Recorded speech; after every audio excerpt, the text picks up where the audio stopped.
Santapan Harian Rabu 7 Mei 2025.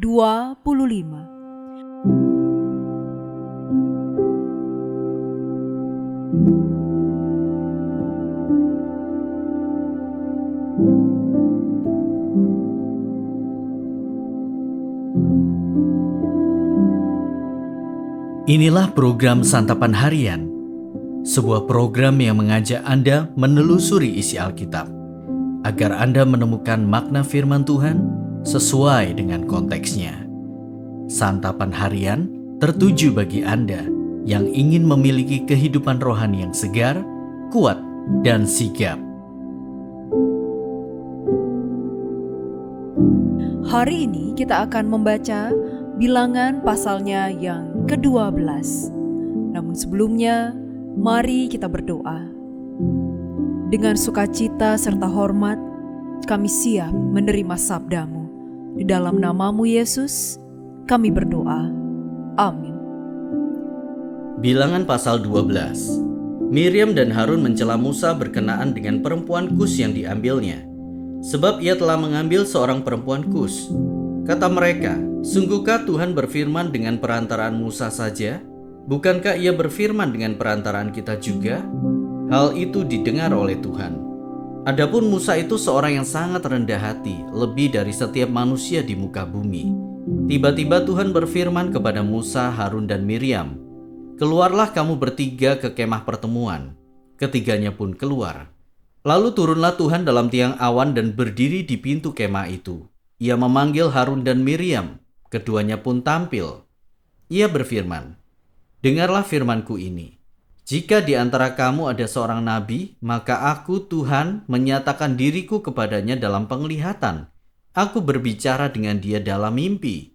Tidak demikian dengan hambaku Musa, seorang yang setia dalam segenap rumahku.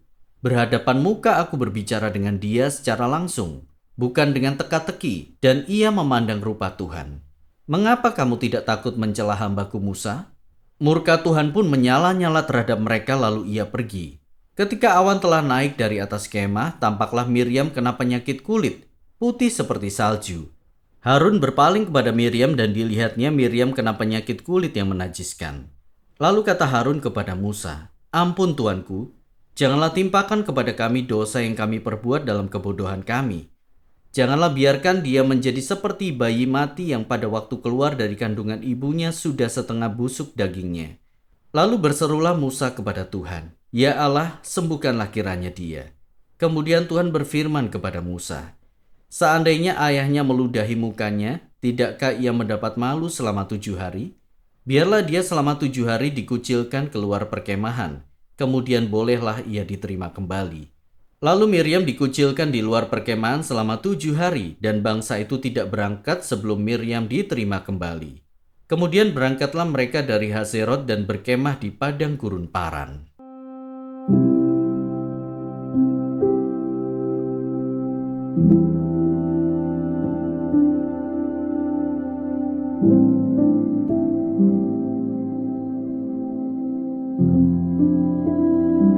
Sahabat Santapan Harian, banyak orang menganggap kebodohan dan kepintaran berdasarkan nilai rapor. Oleh karena itu, orang tua melakukan berbagai cara supaya nilai rapor anaknya menjadi lebih baik. Les mata pelajaran biasanya menjadi pilihan. Namun, apakah perihal kebodohan hanya perkara nilai rapor? Apakah seseorang yang nilai rapornya bagus tidak akan melakukan kebodohan?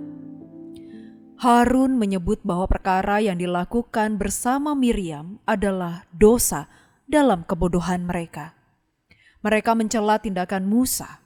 Mereka merasa bahwa Musa bukan satu-satunya orang yang menjadi perantara menyampaikan firman Tuhan.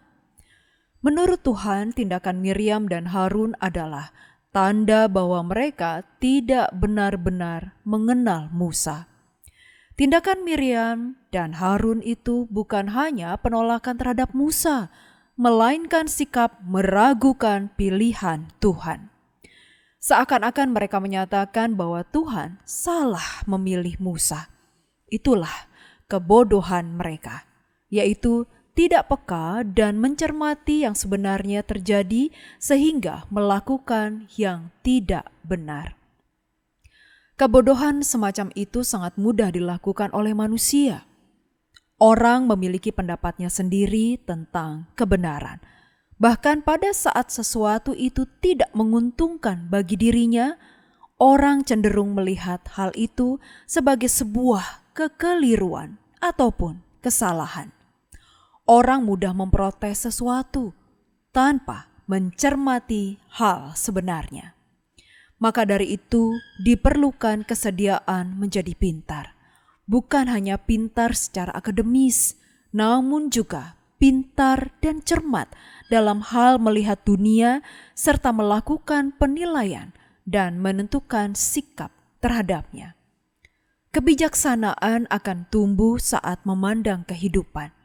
Kebijaksanaan membuat orang tidak mudah terombang-ambing atau sekedar ikut arus, namun dapat membuat orang menjadi berpendirian dan menjalani hidupnya secara benar. Hal serupa perlu dilakukan dalam memandang orang lain. Kita perlu mengenal seseorang dengan benar sebelum menilai ataupun berkomentar tentangnya. Mari menjadi pintar supaya tak jatuh pada dosa kebodohan. Mari belajar menjadi cermat dan peka dalam hidup kita. Mari kita berdoa. Tuhan Yesus, tanamkanlah hati yang penuh hikmat dalam diri kami. Mampukan kami menjalani hidup dengan cara yang selalu membawa kami semakin dekat kepadamu, sehingga dengan kebijaksanaan yang Engkau torehkan di dalam hati dan pikiran kami tidak sembarang untuk menilai dan menghakimi orang lain. Dalam nama-Mu Kristus, kami bertelut. Amin.